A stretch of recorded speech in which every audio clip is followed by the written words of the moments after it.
kasangga mo ang langit.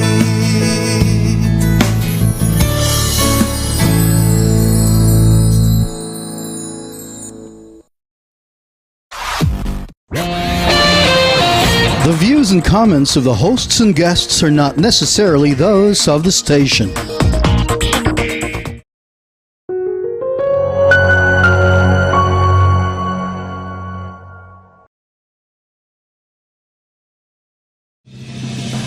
You are watching the multi-awarded Radio Bandido TV on Channel 224 Sky Cable and TV Plus boxes. Simulcast on DZRJ 8:10 a.m. Informing, advising, and entertaining the Filipinos and OFWs around the world. Streaming live on www.facebook.com/DZRJ 8:10 a.m.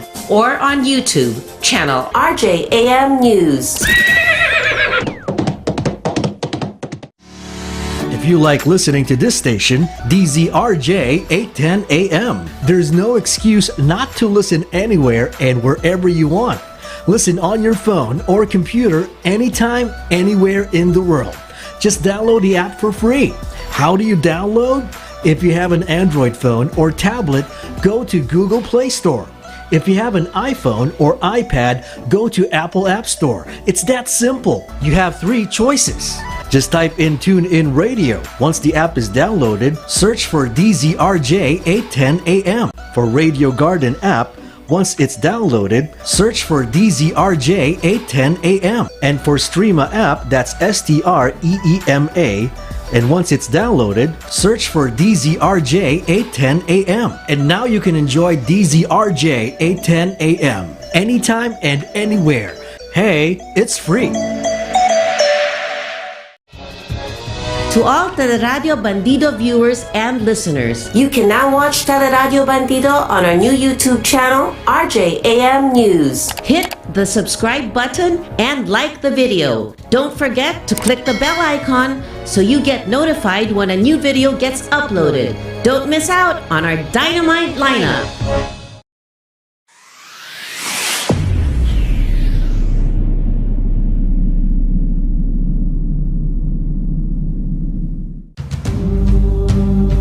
Filipino heroism, ingenuity, marksmanship, tatak saludo kami. Isang pagkilala sa galing ng mamamayang Pilipino, hatid ay serbisyo saan man sa mundo. Natatanging kwento ng mga overseas Filipino workers, OFW advocates, legal luminaries, educators, scientists, and inventors. Mga piling Pilipinong patuloy na nag-aangat sa pagtingin at pagkilala ng sambayanan. Tatak saludo kami. Pinangungunahan ni Johnny Gomez. Tatak saludo kami. Tuwing araw ng Sabado mula alas 2 hanggang alas 3 ng hapon. Mapapanood at mapapakinggan sa DZRJ 810 AM sa Radio Bandido TV, Sky Cable Channel 224, TV Plus boxes at free to air. Simulcast live sa www.facebook.com/DZRJ 810 AM at sa YouTube RJAM News. Good News Pilipinas with host Francis de Guzman is advocacy in action, which brings to you exclusives to enhance life's values that really matter. This program also brings forth guideposts on scriptural truths, giving hope to nations. Watch and listen on Teleradio Bandido every Sunday from 12 noon to 1 p.m. on Channel 224 Sky Cable, TV Plus boxes, digital free-to-air Channel 29, DZRJ 810 AM, Facebook.com/DZRJ 810 AM, and YouTube channel RJAM News.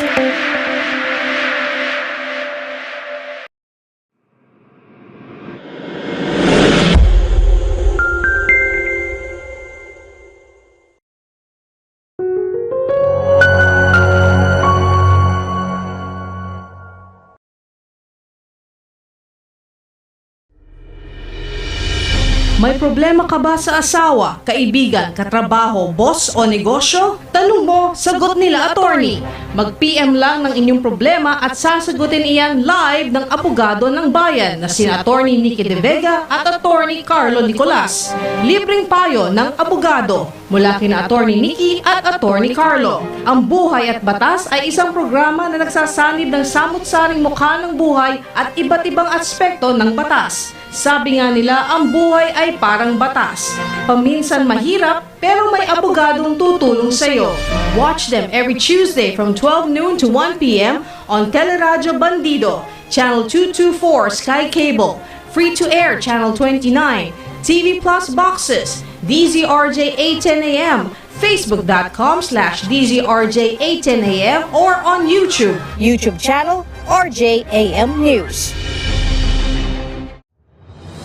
Chacha Hinmo Baby is a news-oriented program that tackles topical issues and headlines with the support of DZRJ field reporters.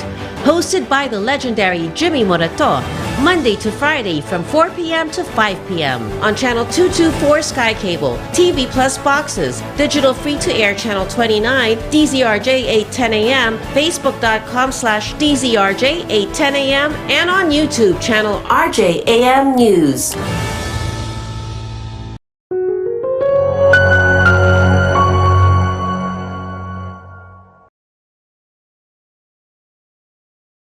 Kasangga mo ako, di kita iiwan.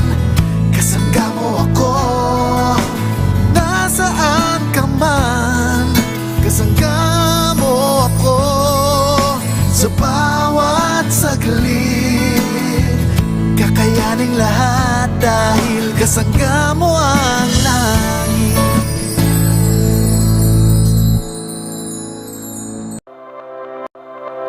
Revolutions Per Minute with host Marilyn Craig and guest co-host future Dr. Zoe will revolutionize your life. Spend lunch with them every Saturday from 12 noon to 1 p.m. This is your Love Life Teleradio with interviews with people from all walks of lives, as well as personalities, with stories that enlighten and inspire. So catch RPM on Teleradio Bandido, Channel 224 Sky Cable, TV Plus Boxes, Free-to-Air Channel 29, DZRJ 810 AM, Facebook.com/DZRJ 810 AM, and YouTube channel RJAM News.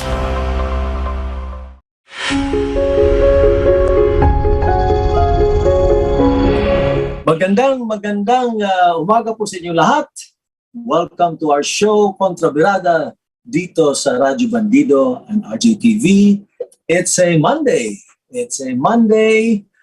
March 14, Lunes po tayo, at I hope that you had a very relaxing weekend because as I mentioned before, ang weekend ay very important sa atin yan, no? Para tayo maka-recharge, maka-relax, para when we face the week, well, we are full of energy, enthusiasm, etc., etc. Kaya I do hope you were able to at least find time to do a little relaxation. As you know, habang dumadaan ng mga araw, palapit na rin tayo sa ating very important event, which is the elections on May 9. Kaya maganda sana kung makausap din natin ang ating kaibigan si Secretary Sal Panelo na nakausap ko siya over the weekend at he was busy going around the country and he wanted to share a few things, no? Mga nangyayari sa kanyang experience niya sa pagkakampanya at mga issues na lumalabas, lalo na sa social media. And of course, kasama rin po natin ang ating partner, si Atty. Karen Jimeno. Good morning, Atty. Karen. Are you with us now? Wala pa yata si Atty. Karen, so hopefully later on, siya ay makakasama natin. Pwede din po yung i-contact, no, sa ating technician secretariat dyan sa Kontra Birada. Sabi ni Secretary Sal, meron ba siyang mga issues na pwede niyang pag-usapan sa araw na ito o baka naman hindi bukas o sa Merkules dahil nga marami nang nangyari since the last time he was with us on the program. Well, the thing here is, no, alam naman natin na dahil na dito sa nangyayari sa Ukraine, tuloy-tuloy din po pa rin ang gera at nakita naman, nabasa natin na marami ng namatay, marami ng mga properties na nasalanta, nasira, tuloy-tuloy pa ang assault, no? O ang pagpatuloy pa yung invasion ng Russia sa Ukraine. I think what they're trying to do is they're surrounding Ukraine, especially the major cities, kagaya for example the city of Odessa, which is an important port, no? Kasi tabi siya ng dagat. Ito po ay pag naputol ito ay mahihirapan din talaga silang makapagpadala ng mga supplies, logistics, etc. etc. Anyway, nandito na po si Atty. Karen. Good morning, partner. How are you? Hi, good morning, Atty. Mike, at good morning din sa mga listeners and viewers natin. Na-miss ko kayong lahat. Well, alam mo, Atty. Karen, si kaklase ko sa law school, si Atty. Jack Racela, I think I don't know if it was during the weekday or during the weekend. Must have been the weekday or the weekend last week. Ay nabisita niya yung resort niyo dun sa Lobo, Batangas. Oh, kailan siya pumunta? That's so wonderful to hear. Yeah, hindi siya talaga nagstay at least at the time. Although mga classmates namin noon nagstay na dun sa lugar niyo na napakaganda, no? But it so happened na meron siyang kaibigan yata na nag-rent ng Airbnb somewhere nearby. And so he decided to take a peek and then kumuha siya ng litrato. At maganda nga naman talaga. Nakita ko na sa pictures, hindi pa rin din ako nakakapunta ako mismo. Hinihintay ko lang yung invitation mo. Pero may swimming pool, ang ganda ng view. At just earlier, sabi ko nga sa ating mga tagapakinig at nanonood na ito sa weekend. So I just hope na nag-relax sila, nag-enjoy naman sila. Di ba? That's great to hear, Atty. Mike. So, well, consider yourself invited. There's always an open invitation for you. Thank you very much. Definitely. How long does it take you, partner, from, let's say, from Makati? I would say like 2.5 hours because of Star, Tollway, and then, yeah, it's, mabilis naman. And I give credit to, well, yung development, including SLEX, Yes. because it's really made the travel time faster. Hindi ka na, so diretso sa SLEX, then Star. No? Star, yeah. And then tuloy-tuloy hanggang... Okay, I know how to get there, but hindi ko memorize yung mga exit. Pero I think you exit through Batangas City, and City? then yeah. Okay. Oo. Okay. Kasi there's like a part, basta kailangan mo lang pumunta sa Lobo Mountain. So I think for me that yun pa nga yung nakakatagal because dumadaan for sure kami sa Ibaan, which is like yes. inroads, yeah. Yes. So in my experience, ang nagpapatagal talaga is going through the mountain of Lobo because you can't go super fast kasi 'di ba may mga winding roads. But if you enjoy driving, I would say that's one of my favorite parts because the winding roads, like the different driving experience, and then you get a scenery of the mountains, and then once you get to Lobo, that's where you start seeing may part naman na yung drive mo may mga coastline. So it's really maganda. I would love to go kasi nung isang weekend naman, partner, nandun ako sa Calatagan. Inimbita po ako ng isang kaibigan na tumira sa kanilang bahay doon. At Calatagan is also in Batangas. And it will take you about, yun din, mga 2.5 hours. No? And yun nga, enjoy siya. Maganda rin yung view, maganda yung lugar. Pero hindi siya like, I guess, like in Lobo na medyo may dadaanan kang mountain. Essentially, there are some parts within Calatagan that are hilly, pero I don't think it is. Kasi Lobo is a mount, no? Mount Lobo talaga, no? Is it called Mount Lobo? Yeah. So, anytime, partner, there's a group, diba, na mahilig mag-ride naman by motorcycle. Sila Jaime Isabel, sila Anton Wang, sila Miguel Tambunting. So, they ride normally from Makati all the way to Lobo sa may so malapit kami sa lighthouse. I don't know if you've heard of the Lobo lighthouse. That's like a century-old lighthouse that's already been declared a UNESCO heritage site. And TESA actually has a project in that area where they're creating like an infrastructure slash tourism project there. So personally for me, I prefer the old look, yung talagang untouched, where wala pa siyang fencing, but now they've fenced it in, and there's like an old tree that they had to cut down. But I saw the plans of Tiaza before.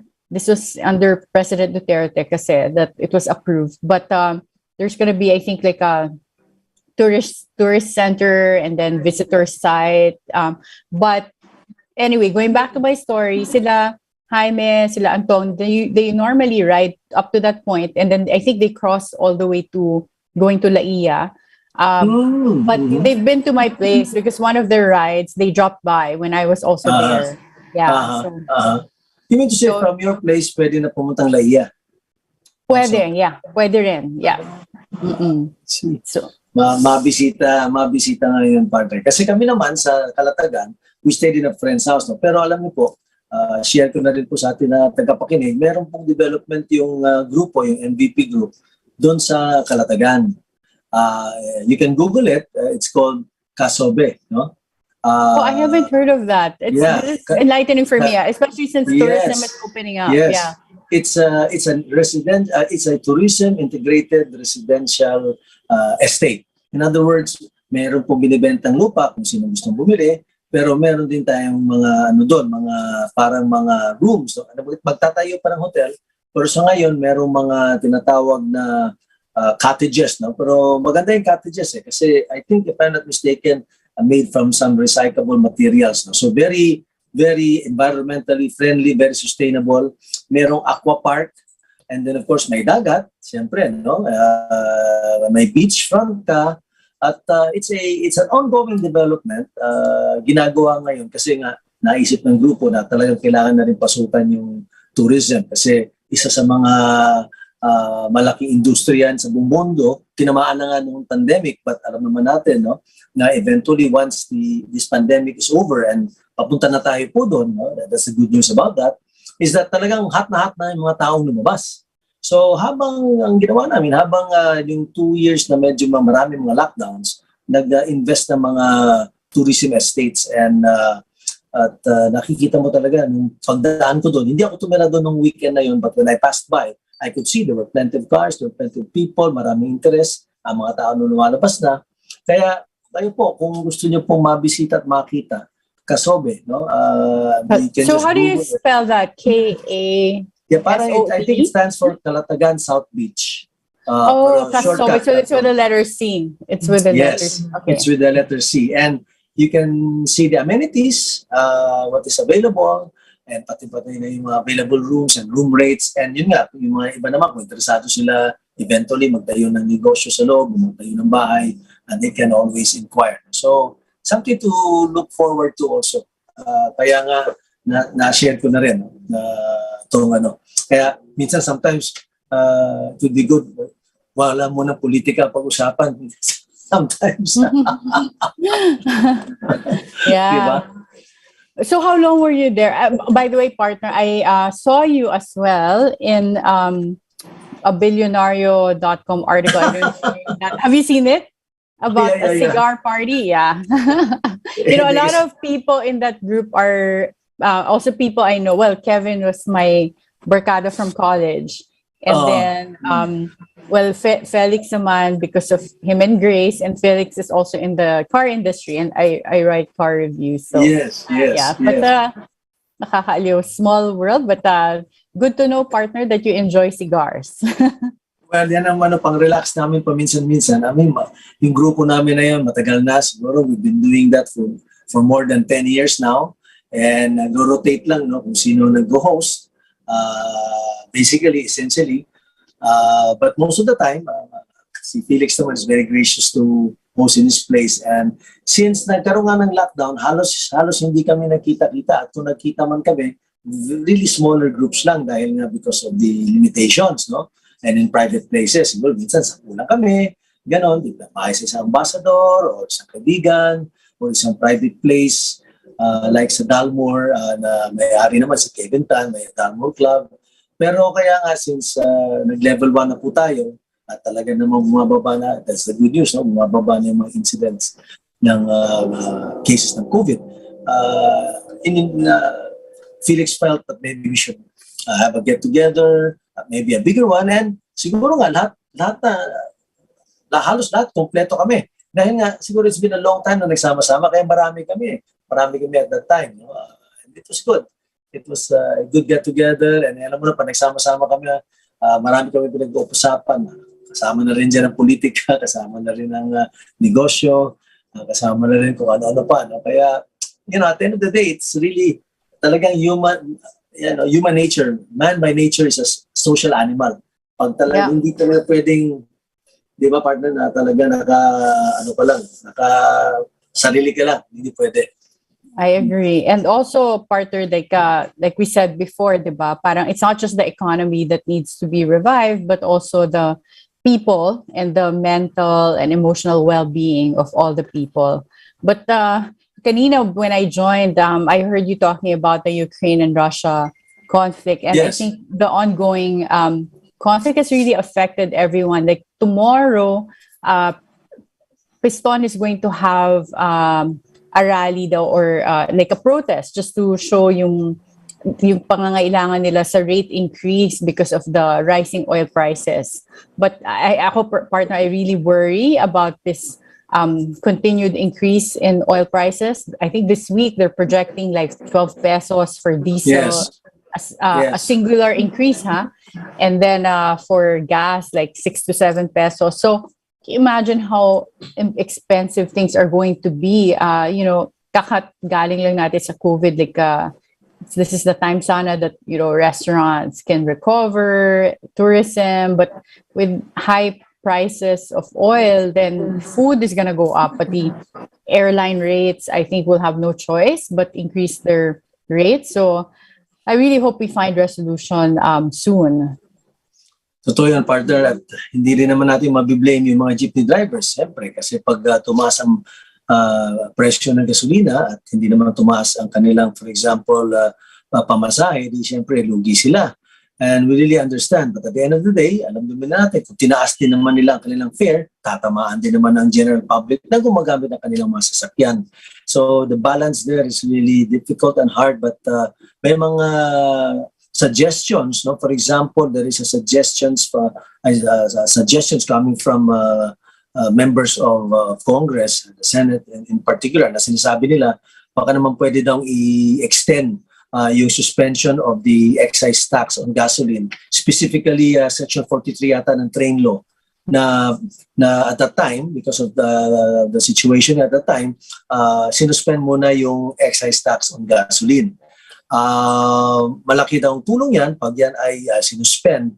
Ngunit, dapat din balansehin din yon, kasi sinasabi din naman at may punto din, no? At may grounds din, ika nga, no? Sinasabi na naman ng Department of Finance, if we do that and when we get a lot of our revenues, no, from excise tax on fuel products, maapektuhan din naman ang ating capability na pondohan yung ating mga ginagawa laban sa COVID or in preparation for a post-COVID situation or scenario. Kaya nga, siguro, yun ang talaga. Ganun talaga ang governance, partner, di ba? I mean, sometimes, damn if you do, damn if you don't. I mean, but you do something, it will benefit something, pero merong kapalit, may tatamaan. So, yun nga, I think talagang they're just trying to balance it out now, na talagang to find a way wherein mamimit yung needs naman ng mga jeepney drivers natin, yung consuming public natin, but at the same time, hindi rin naman mahihirapan yung gobyerno na pondohan ang mga other very important projects. So maybe a suspension in order, but maybe limited, we don't know. Hayaan natin yung mga eksperto, no? But at least pinag-uusapan na, partner. Yeah, I agree with that. And I think yun nga, yung kung hindi nila ipapayagan yung transport sector to increase their prices, then I think the discussions of the government in terms of providing a subsidy for transport, lalo na yung mga jeepney drivers, bus drivers, they should grant that, because I don't know how they will survive with this just insane rates that we're seeing right now. That's true. Ang ano lang nga dyan, partner, sinasabi ng iba, because of this uptick, no, in the prices of oil, gasoline, malaki daw kikitain ng big three. Shell, Chevron, and what's the other, Petron. No? They're saying that they're gonna really make a lot because of this uptick. In other words, talagang in situations such as this, there are industries that will make money. For example, yung nickel. Ang presyo ng nickel ngayon, partner, grabe ang sipa. Kaya ang mga minero, mga Philippine miners, or global for that matter, na into nickel, ay magkakaroon sila ng windfall. Pati na rin yung gumagawa ng palladium na kailangan yan for mga electric vehicles and all that. Those countries that are into palladium, kikita rin. Same with coal. Sumipa, partner, yung presyo ng coal, 450 something yata yun per pound or something. Dati, mas mababa yun. So, at countries or companies in the Philippines that are into coal will make money. Pero yun nga, habang ito mga kumpanya kumikita, ganun talaga eh. That's capitalism, di ba? Ano magagawa natin? Dahil naman sa pagtaas ng mga presyo na yun, yun ang mga inputs for power, di ba? Input natin yun for energy. Tataas din naman ang presyo ng bilihin, presyo ng gasolina. Kaya some will make money, but also some will suffer. Ganun lang talaga. You know, I was wondering though, partner, how come, why would the big three earn more under this scenario? I thought they only have like a margin that's allowable. And the fact that they're increasing, it's because tumataas din yung global prices. Like, are they also making like a margin that's bigger than, than more than the increase in the prices? Hindi ko alam yung mga specific details, partner, but I guess at the end of the day, yung kaya nga siguro there is a move already by government, di ba? Pati si Presidente na rin po nagsabi, baka kailangan natin reviewin ulit yung oil deregulation law. Di ba? Sabi niya, maybe there's a need to study that law. That law was passed, I believe, sometimes in the 90s, if I'm not mistaken. They deregulated the oil industry. So sinasabi nila ngayon, baka kailangan pag-aralan some of the provisions there. Dahil nga, yun nga, no, to maybe put a cap or maybe a limitation on whatever the oil companies can recover. No? Hindi ko alam yung mga specific details, pero there is already a move talaga na baka pwede nang reviewin. Kaya on the table yan ngayon, hindi ko lang alam, partner, kung aabot dahil, di ba? They will again go on. They're gonna, they're gonna adjourn. Haven't heard. Ayan, last 4 minutes, Secretary Saldali. We want to maximize your time here. We haven't seen you in a while. Kamusta po? Tanungin mo, partner, tanungin natin si Sexal. Ano ba yung nabasa na rinig? Kumakalat. It's all over social media. Medyo nagkasagutan kayo ni Miss Sharon Cuneta. Ano ba nangyari doon? Unang-una, hindi nyo naman ako tinatawagan kasi kaya hindi nyo na ako nakakausap. That's why. Secretary, everyday lumalabas yung link ng programa natin sa pero kailangan iimbitahan nyo ako. Hindi nyo ako iniimbitahan eh. I-programa nyo yan. Hindi ko naman programa yan. Number 2. Yung Kisharon, kumanta ako sa isang grupo ng LGBT. Nag-react siya. At alam na naman ng lahat kung anong mga sinabi niya. At ako naman nalulungkot na gano'n ang naging tanggap sa kanya. Unang-una, yung kantang yon, isa sa mga paborito ko yon. Paborito ko rin si Sharon. Yun po, pag kinakanta ko, naalala ko yung anak ko si Carlo. Isang special child. Kung titingnan niyo ang lyrics, bagay na bagay kung paano gagawin ko ang lahat, maalagaan ko lang siya. Pangalawa, when I was singing that song, I thought, apart from paying tribute to my son in memory of him, I was also paying homage to the singer as well as to the composer. Kaya nalungkot ako at nagulat na gano'n ang kanyang reaction. But in fairness to Sharon Cuneta, palagay ko hindi siya magre-react kung nalaman niya na kaya ko kinakanta yun ay para sa aking anak at para sa kanilang dalawa. But at the same time, nagpapasalamat din naman ako na nagkaroon ng incident din gano'n sapagkat yung incident na yan boosted the awareness of people on the plight of children with special needs. Ngayon, pinag-uusapan ng ang kailangang protection sa kanila dahil dito sa insidente ito. Kaya nakita ng taong bayan na kailangan talagang alagaan ng mga batang, mga bunting anghel na pinadala sa atin upang subukan kung anong klase tayong mga nilikha rin ng Diyos na kung paano natin aalagaan din ang mga tao hindi marunong mag-alaga sa kanilang mga sarili. Kaya nagpapasalamat din ako sa kanya. At saka alam mo, kung alam niya siguro na yun ay para sa anak ko at para sa kanilang dalawa, hindi naman siya magre-react nito. Ano yung title ng kanta ulit, Sexal?